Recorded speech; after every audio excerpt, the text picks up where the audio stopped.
Jangan heran ya kenapa kita mirip. Soalnya kita ini kembar identik. Kenalin, nama gue Nara. Saudara kembar gue namanya Naila. Kita ini dari kecil udah kayak magnet. Kemana-mana lengket banget. Soalnya kalau jauhan dikit tuh kayak nggak bisa. Bahkan dari kesukaan makanan, selera baju, musik favorit, semuanya selalu sama. By the way, meskipun kita saudara kembar, gue tuh kakaknya Naila. So, gue ngerasa gue punya wewenang lebih buat ngejagain si Naila. Jadi, kalau ada yang berani ngusilin Naila, ya urusannya sama gue. Oh iya, meskipun kita kembar, bukan berarti semuanya positif dan lancar-lancar aja ya. Pasti ada aja berantemnya. FYI, dari kecil sampai SMP kelas 1, kita tuh sekamar terus. Tapi semenjak kita pernah suka satu cowok yang sama, alias rebutan, akhirnya setelah kejadian itu Naila ngambek dan request ke nyokap bokap buat misahin kamar kita. Dari kejadian itu, gue lebih aware lagi soal percintaan. Sebisa mungkin kita nggak dalam satu radar yang sama. Beranjak ke masa SMA, masa yang katanya dipenuhi romansa cinta dan keseruan remaja, gue sama Naila kebetulan beda sekolahan guys. Ini bukan karena ribut-ribut ya, emang kita berdua punya pilihan sekolah masing-masing aja. Anggap aja gue sekolah di SMA pagar biru, sedangkan Naila di SMA pagar merah. Nah, enaknya jadi anak kembar tuh selalu ada partner curhat. Yap, luckily kita berdua udah punya pacar tanpa drama rebutan cowok lagi. FYI, pacar gue namanya Sinyo, dia kakak gue. Perawakannya sih manly banget. Tinggi, brewok tipis, rambut pendek keriting. Ya, anak basket abis lah setelannya. Nah, kalau Naila, pacarnya tuh teman sekelasnya dia. Namanya Miki. Tipikal cowok yang gak tinggi sih. Tapi menurut gue cukup manis kok. Rambutnya kayak opa-opa Korea gitu. Terus kacamataan pula. Meskipun kita saling kenal pacar masing-masing, di real life-nya mah kita nggak pernah ketemu bareng berempat dalam satu waktu yang sama. Paling-paling misal cowok gue si Sinyo antar jemput gue buat nongkrong. Atau sebaliknya. Dari sini udah kebayangkan gimana urusan percintaan kita berdua. Yap, berusaha masing-masing biar nggak kayak dulu lagi. Sampai suatu ketika, Naila tuh sakit demam dari hari Jumat malam sampai Minggu malam. Nah, yang bikin gawat tuh besok Seninnya dia ada kegiatan pemilihan OSIS. Yang mana si Naila itu nyalon jadi wakilnya, jir. Entah ide dari mana, gue nyeplos gini aja tanpa mikir. Ya udah deh Nay, besok gue ke sekolah lo pas pemilihan OSIS buat gantiin lo. Gimana? Respon Naila saat itu langsung masang muka cengok. Dia kayak ragu gitu sambil ngomong gini. Tapi ini ada speech-nya loh. Kan gue calon wakil ketua OSIS. Jadi gue bakal nyampein vis. Terus gue potong. Stop. Udah gak usah lu jelasin. Biar gue aja yang urus. Terus Naila nanya lagi dong. Lah, terus sekolah lu gimana jir? Bolos. Dan gue cuma cengar-cengir kebingungan.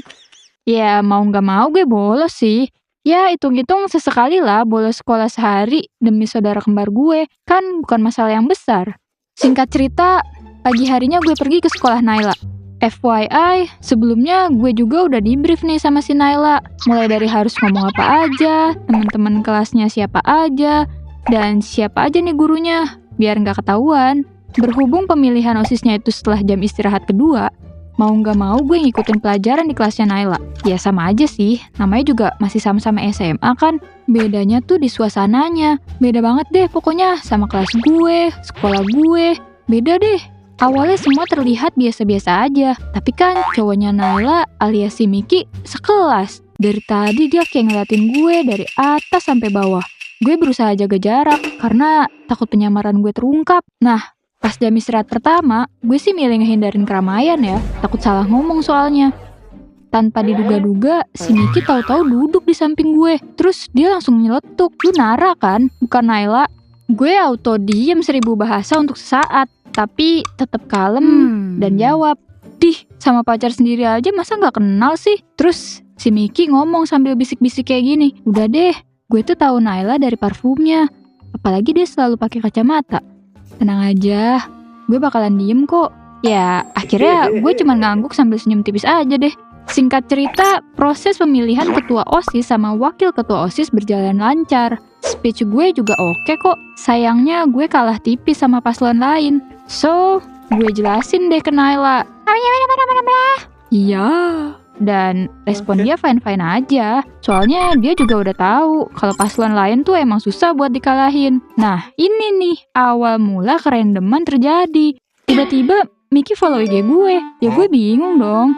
Ya udah deh, akhirnya gue follow back aja. Gak berselang lama, malah dia chat gue duluan. Ya gue sih tanggepin seadanya ya.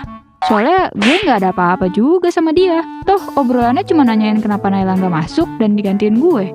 Tapi lama-kelamaan obrolan kita nyambung banget woy. Sampai-sampai si Miki ngide ngajak double date. Gue sama Sinyo, Naila sama Miki. Kita berempat akhirnya double date beneran deh. Disinilah momen keakraban kita. Cuman nih ya, salahnya gue tuh kelewat akrab sama Miki. Sampai Naila nyadar gue kayak ada something ke dia gitu. Bahkan cowok gue si Sinyo masa muka kayak bete. Sepulang dari double date itu, gue kena kuis dadakan dari cowok gue via chat. Plus, ceceran pertanyaan Naila pas di rumah. Gue jadi kelabakan dong. Akhirnya, ya gue coba untuk jelasin dengan baik-baik. Ini semua terjadi begitu saja, murni karena iya nyambung aja gue sama si Miki. Bukannya marah, si Naila malah random ngide hal yang gak masuk akal. Kan Miki kayaknya demen tuh sama lu. Gimana kalau gue jalan sama Sinyo? Toh, hitung-hitung gantian lah. Awalnya gue tolak ide dia sih. Kayak ada perasaan gak ikhlas gitu deh kalau kemarin gue jalan sama cowok gue. Tapi di lain sisi gue kayak ada magnet gitu juga ke si Miki. Akhirnya gue yain deh. Tapi dengan satu syarat, jangan sampai begituan deh pokoknya. Gak ikhlas gue kalau sampai kayak gitu. Singkat cerita, gue biarin Sinyo jalan sama Naila. Ya, awalnya sih Naila pakai alasan mau ngobrolin soal kedekatan gue ke Miki. Lama-kelamaan mereka lebih intens gitu. Mulai dari fit call, teleponan tiap malam, bahkan kayak tukeran pap. Padahal ke gue aja kagak pernah anjir. Sedangkan gue sama Miki ternyata ya malah kayak sebatas teman aja sih akhirnya. Ya, emang harusnya cuma temen ya. Dia kan cowok kembaran gue. Masa gue ngarep lebih sih? Jujur, di lain sisi, gue amat sangat cemburu ke Naila sama Sinyo. Dari sini gue sadar, gue udah salah dan egois di awal. Gue coba minta maaf dan ngobrol baik-baik ke kembaran gue. Dan responnya, eng.